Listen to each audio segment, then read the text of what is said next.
Hello Cancer, welcome to my channel. This is Victoria at Radiant Moon Tarot, and we are here doing your weekly reading for November 15th through 21st, 2021. If you're new to my channel, hello and welcome. Ooh, thank you. If you're returning, welcome back. I'm truly grateful for each and every one of you. So let's get right into your reading. Just a reminder that these readings are general, not one-to-one, so not everything will resonate every time. Take what does, leave the rest behind. And if you do enjoy my readings, please don't forget to hit that subscribe button and also the like button on the reading itself. So first out, we've got crossing bridges. It's time for healing, connecting, mending, and releasing. This is a beautiful energy of moving forward. All right, of leaving things behind. It could be something as simple as course correction on a project you're working on. It can be, making a conscious effort to be mindful of your thoughts and your feelings and to focus on the positive aspects of things rather than the negative, right? Sometimes it's all about the power of positive thinking. All right, you may also be on a little bit of a spiritual internal journey, especially when we've got that moon card there, perhaps an emotional journey. All right, and maybe you're just trying to detach from situations, people from the present, from the past that are no longer serving you, detaching from the energies. And this is also a great time to connect with new people in your life as well, all right? Or make improvements in relationships, all right? Whatever is important for you, all right? But when we connect, we can connect with other people, but we can also connect with our higher selves as well. We have desert passage. Trust there's a divine plan. Man, does it feel like a dry old desert out there, okay? Does it feel like your opportunities have dried up? Maybe you've got creative writer's block or something, all right? And, it's like, man, there's like no relief in sight. And, sometimes things take a while to come around, right? And, we always get the opportunities that we're meant to get. But sometimes, there's no clocks in the universe, right? Spirit doesn't wear a watch, and the constraints of time is something that is invented by humans. So, what we think of as a really long time in spirit world, it's like a blink of an eye. Think of, the universe is infinite, right? And so, we have to trust sometimes that, there is something better on the horizon for us. There's a better life cycle. There's choices. There's options. Okay. There's better energy coming in for us. And, sometimes we just need to be open. All right. And we just need to be, again, very mindful of our thoughts and our feelings. Okay. Especially if you're on a manifestation journey, that is very, very important. All right, very important to remember. It's not that we don't get in bad moods, it's not that we don't get fed up every once in a while, because we do, we're human, all right, but it's about not living in that energy, okay? Recognize those thoughts, those feelings when they come in, address them, and then release them and move forward. All right, so let's see what we've got for you. Excuse me. Thank you very much. So first one coming out, we've got the Empress coming out for you. That's good. We've got the High Priestess. All right. And we also have the Eight of Wands. Wow, that is a beautiful energy coming in. Advice from Spirit, the Nine of Wands. Your troubles are over. And we have your blessings headed your way as the Death card. All right, the energy, the underlying energy at the bottom of the deck influencing your week ahead is the Nine of Swords. Now, the Nine of Swords is that reminder about your thoughts, okay? The Nine of Swords is quite often a little bit of a self-imposed restriction. We tend to get up in our heads. We tend to overanalyze, overthink something. Things swirl around in our brain, right? Our brains are wonderful tools.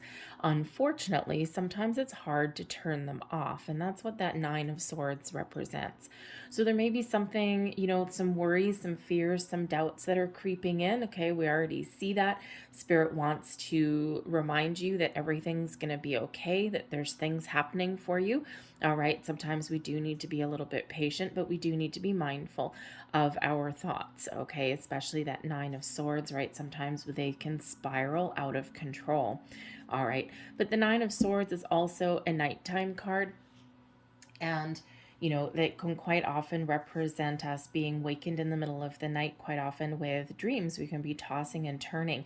Some of you might be going on a spiritual journey, okay, especially with that death card there, all right? And, you know, sometimes we just get, you know, Spirit wants to give us some messages, right? And Spirit wants us to hear. The High Priestess shows that you have a really great connection with your higher self and with Spirit right now. Okay, you certainly do have powers of manifestation and creation that are here. All right, so that Nine of Swords is that little heads up that, for one, pay attention to your dreams. Okay, just keep a piece of pen and paper on your bedside table. And when you wake up in the morning, whatever you remember, whatever you're feeling at that particular time, that's when your subconscious is still in control. Just jot things down. And after a few days, a week or 2 weeks, okay, things will start to kind of make sense there. All right, you might need to look up certain things and see what they might mean in relation to a dream, but they're there. Spirit also just wants to put your mind at ease there as well. All right. And sometimes we can overthink something because sometimes we don't like change either. So we've got the Empress coming out here for you first. So, you know, for some of you, the Empress does represent your focus on your relationships, on the things that you love, the people that you love, the people that you care about. All right, the Empress is also showing us our connection with the earth, with nature.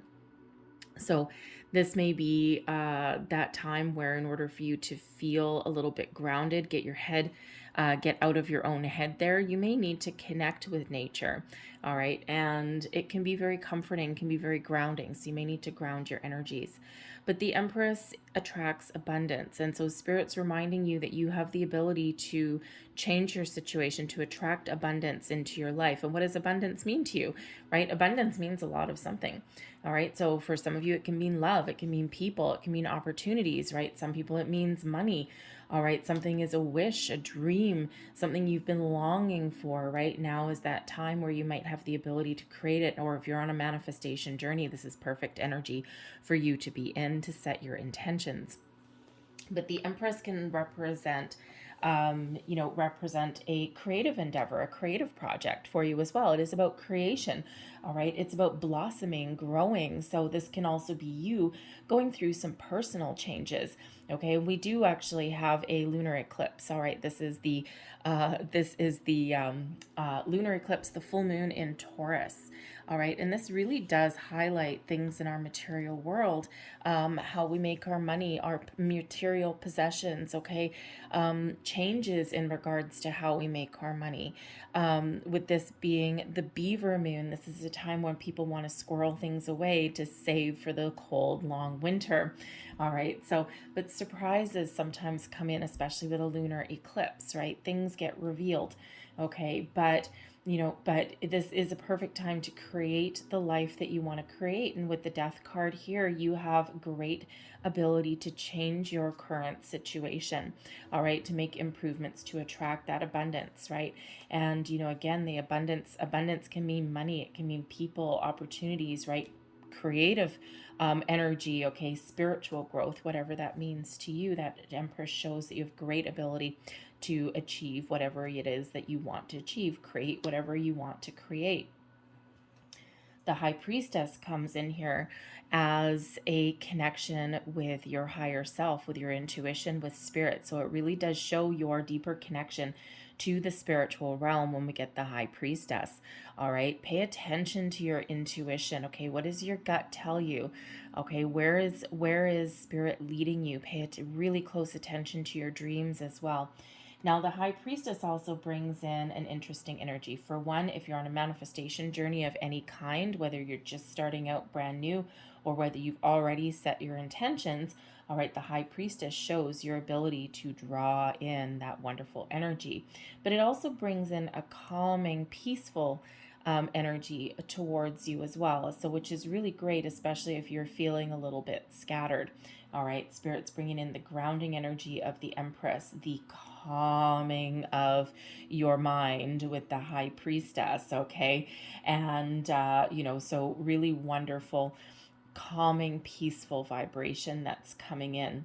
All right, the moon is going to be very important for you, this particular moon, okay? And, you know, you're pretty much connected with the moon there anyway, Cancer. Okay, and so if you when we do have these full moon cycles, if you're one of those people that doesn't sleep very well with that Nine of Swords, this is, you can really use that to your advantage right now. Okay, and this is that reminder to get grounded. Okay, make preparations before that moon comes in if that really affects you in that way. Now, if you do get a little bit discombobulated when the moon energy does come in, don't use that energy to set intentions, okay? Because you probably won't be calm enough to do that. But some people, you wait for the next new moon. But some people can really harness that power of the full moon, especially that eclipse energy, to set those intentions. It's amplified, right? We can use that moon energy. And if you are one of those people where you relish the full moon, you sleep like a baby, you just love it, you bathe in it, you bask in it, set your intentions, okay? So it just depends on how you react, and we all react to the moon.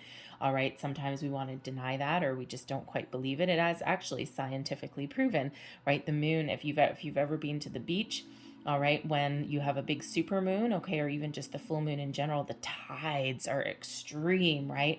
And the low tide is like way out yonder, and the high tide comes up super, super high. And as humans, we're mostly made up of water.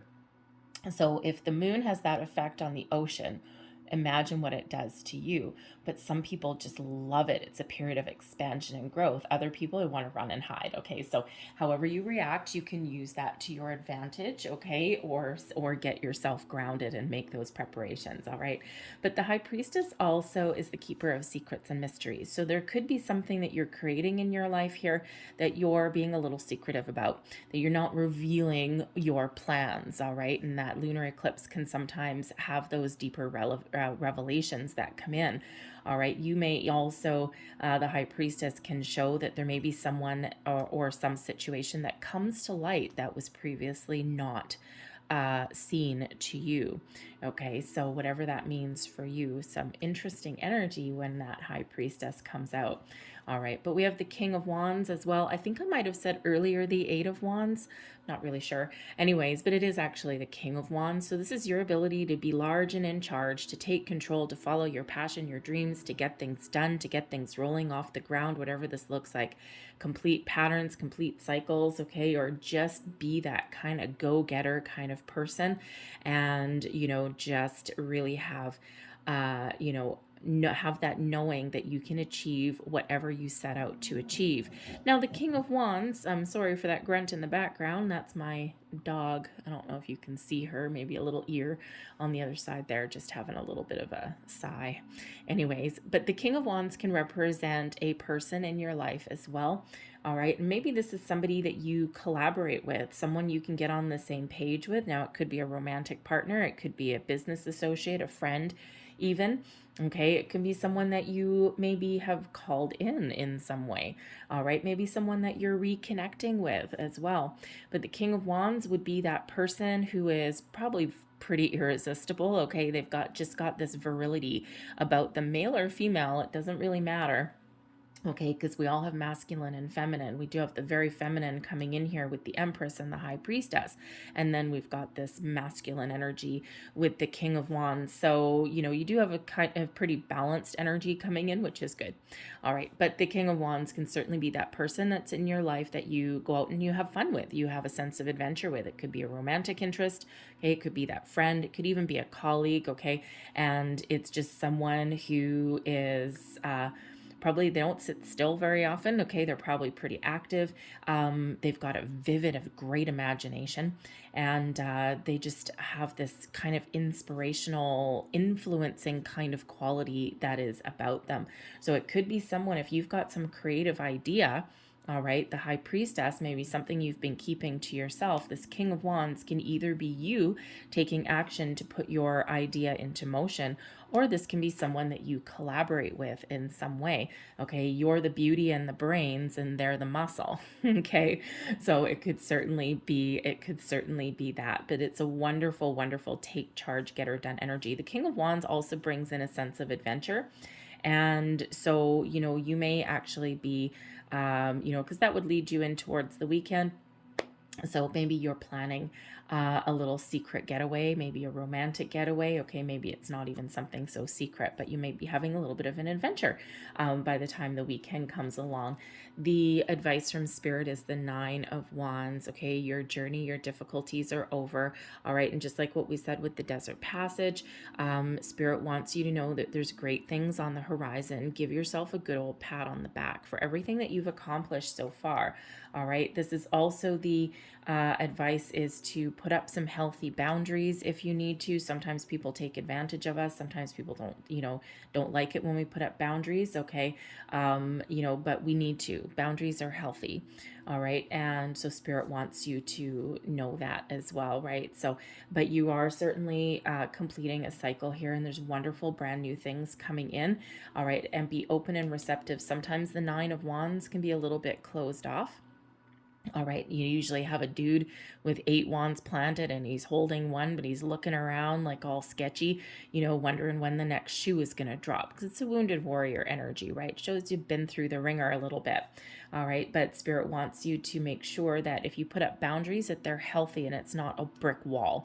Okay, a wall will prevent anything from coming in and out, the good and bad. Boundaries let in the good and keep out the bad. Okay, so Spirit wants to remind you of that as well. All right, but Spirit also wants to remind you here with that 9 of Wands to keep an open mind, okay, and to keep those thoughts positive. We do have 2 difficult 9s coming in here, the 9 of Wands and the 9 of Swords, okay? So Spirit wants you to trust. Trust in your personal growth. Trust in your abilities to get that something done. Trust that things happen behind the background. Trust that any challenge that you have been through has been for a reason, has been part of your growth, has been there as building blocks of life, okay, for to make you into the person that you are today. But trust and have faith that things are going to get better, because the blessing headed your way is the Death card. Out with the old, in with the new. This period of transformation, of growth, of making improvements, of bringing in new things, of letting things go, right? We already had the Crossing Bridges card, right? Time for healing, connecting, mending, releasing, and there's that Death card energy that's coming in. So this could certainly be something that has started for you when we had the new moon in Scorpio on the 4th of November. And this is a big energy. I mean, you know, for a weekly reading, we've got 3 major arcana coming out for you, and I only have 6 tarot cards here for you. All right, so you are completing out some major life lessons. You're starting some new journeys, okay? You're wrapping things up. It's that period of expansion, growth, abundance, attraction, okay? Your ability to attract the right people, situations, opportunities into your life is very, very, very big right now, okay? And you also have this energy of this personal growth within you, also a spiritual awakening, a spiritual growth. And a lot of people are having that period of expansion. I mean, the Death card, first and foremost, is a spiritual journey, is about doing that releasing of the past, releasing of past people, negativity, anything like that. You're releasing a version of your old self because there's a new version of yourself. There's a new belief system, a brand new you that is coming in here. So that's the number one kind of energy with the Death card, right? Anything else is in our physical world, but it's really about our spiritual journey, our spiritual path forward. And it's a beautiful energy to have in as a blessing for you. And even if you need to put an end to something, it benefits you and it helps you grow, right? Patterns and behaviors, that 9 of Wands. Do you let people in? Do you have soul suckers around you? Do you have people that steal your thunder, steal your wind? All right, this is that time to release them, let go, put up better boundaries. All right, so I'm going to leave that there for you guys, but I'm going to close out your reading with a Moonology card. Last message, please, for Cancer. Ooh, no, okay, thank you. And there we go. Okay, that's a lot of cards, but Spirit says take them. Okay, wow, that's 4. Okay, well, I was only going to get 1, but Spirit wants more than that, so that's fine. So we've got full moon energy, surrender to the divine. This full moon is going to be really important for you, and it is a time of releasing, letting things go, expansion. You can set intentions at that new moon as well, or that full moon as well, if you are capable of handling that energy. All right, so this is a period of growth, expansion, letting go, a brand new journey. We also have nothing will come of this situation, the void, of course, moon. All right, so some of you are at the end of a road, right? That death card can absolutely be letting something go, putting a closure to something. All right. And sometimes we hold on to things because they're comfortable or because they're familiar, not because they're healthy. Okay. So this can be, this situation that you've been going on. Okay. It can be something that you're dealing with in any area of your life. But what do you need to let go of? A thought, a person, a career path. Okay. A belief system. All right. Whatever it is, it's time to let go. We also have the gibbous moon here. You're very close to achieving your goal. Hell yeah, you are. Okay, especially with that King of Wands, the Empress coming in, the Death card, right? Things are about to get better for you. And last but not least, we have bring love into the situation, new moon in Aquarius energy, and we do have love coming in there with the Empress card. So some of you might be setting your intentions, or you might be meeting a new person this week, that King of Wands. All right, someone who is pretty irresistible, okay, and someone who is mature though, okay, but also has a fun side to them as well. All right, they mature up from the Knight of Wands. All right, the Knight of Wands doesn't stick around, but the King of Wands does. Okay, so but this could also be a time when you are making improvements or rekindling the spark and the flame of your personal relationships as well. All right, so, but don't forget to love yourself as well. That Empress card is about, the Empress card with the Nine of Wands is a reminder to take care of yourself as well. All right, take the time out for yourself. And, sometimes we give and we give and we give and we're tired and we're run down. The Empress card brings in that ability to take care of yourself. Put yourself first. It's not selfish, it's positive. All right. I'll leave that there for you guys. I hope there was something here that resonated in some way. If there was, please don't forget to like and subscribe. I thank you so much for watching. I hope you have a great day and a fantastic week. All right, so I will see you guys next time. Bye-bye.